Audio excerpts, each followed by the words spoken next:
देखिए ये वाला क्वेश्चन कह रहे किसी कैरेक्टरिस्टिक वैल्यू यानी लैम्डा की वैल्यू बोल रहा है, तो यहाँ पे आपको याद होना चाहिए ए माइनस लैम्डा आई करके हम लोग सॉल्व कर लेते हैं इक्वल टू जीरो करके।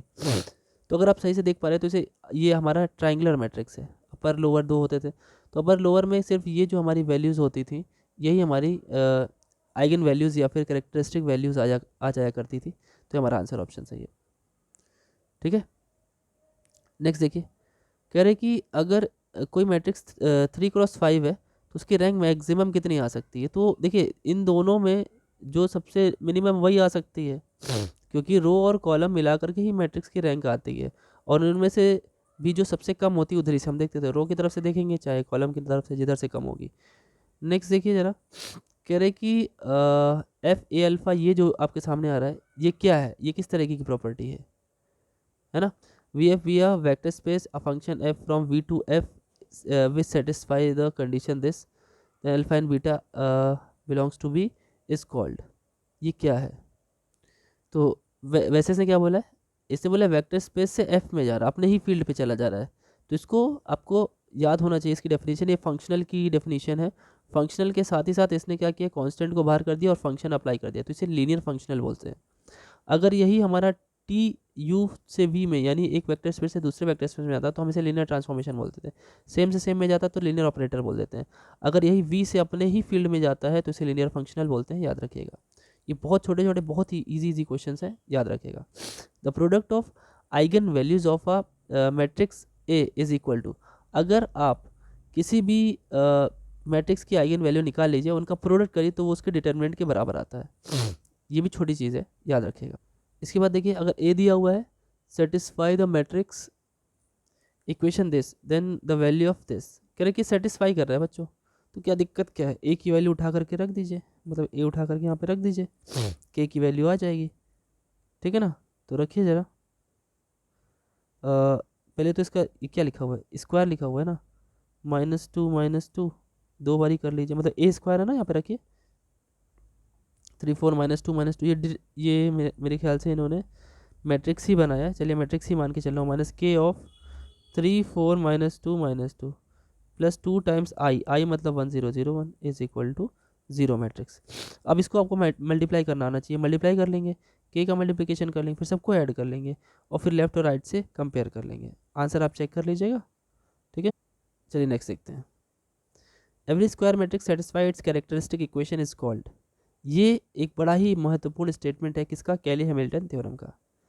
मतलब क्या है इसका, सिंपल सी बात है, अगर कोई हमारे पास ए मैट्रिक्स है, जो अभी जस्ट ऊपर वाला क्वेश्चन हम लोग कर रहे थे, और उसके उसी में एक इक्वेशन दी है, कोई इक्वेशन करके दी हुई है, तो ए को हम या इक्वेशन जो हमारी है वो लेमडा में दे रखी है, लेमडा को हम लोग आइगन वैल्यू बोलते हैं, तो लेमडा की जगह पे ए रख सकते हैं, इसे ही बोलते हैं हम लोग क्या, कैली हैमिल्टन थ्योरम।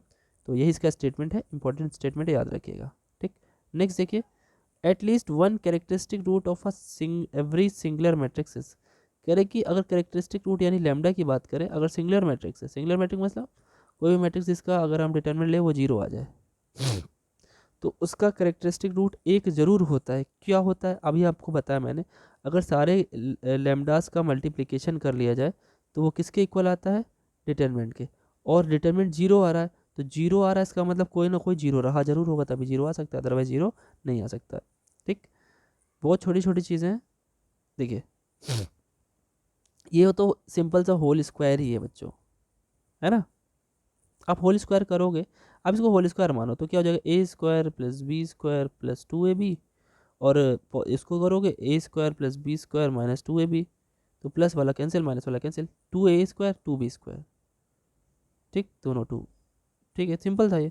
और देख लेते हैं, बहुत ही सिंपल से क्वेश्चन, चार और क्वेश्चन है, 5 क्वेश्चन देख लीजिए। नॉर्म ऑफ दिस, देखिए नॉर्म का मतलब होता है अगर किसी वेक्टर का नॉर्म निकाला जाता है तो कोई बहुत बड़ी बात नहीं, हम आपको दिखाते हैं। देखिए 304 ये लिखा है ना, आप क्या करिए खुद को जो अपनी जगह पे है उसको खुद से, इसका फॉर्मूला होता है रूट के अंदर खुद से मल्टीप्लिकेशन, खुद से इसका मल्टीप्लिकेशन, डॉट प्रोडक्ट जानते हो ना आप, समझ लो आई की पोजीशन ये है, दूसरी वाली जे की पोजीशन और तीसरी वाली के की पोजीशन, तो 3 का स्क्वायर हो गया 9, 9 और जोड़ भी देना, 0 का स्क्वायर 0, 4 का स्क्वायर 16, 16 + 9 25, 5 आ गया बाहर आंसर। नेक्स्ट देखिए, a real quadratic form x dash A X is positive semi definite if and only if, positive semi definite. तो देखिए ज़रा, और eigenvalues of A greater than equal to 0 and at least one eigenvalue A is 0। Positive semi definite बोला, positive की बात करें तो equal to 0 तो नहीं होना चाहिए, तो ये आपका देखिए ग्रेटर देन 0 होना चाहिए। नेक्स्ट देखिए बेसल इनइक्वालिटी क्या है।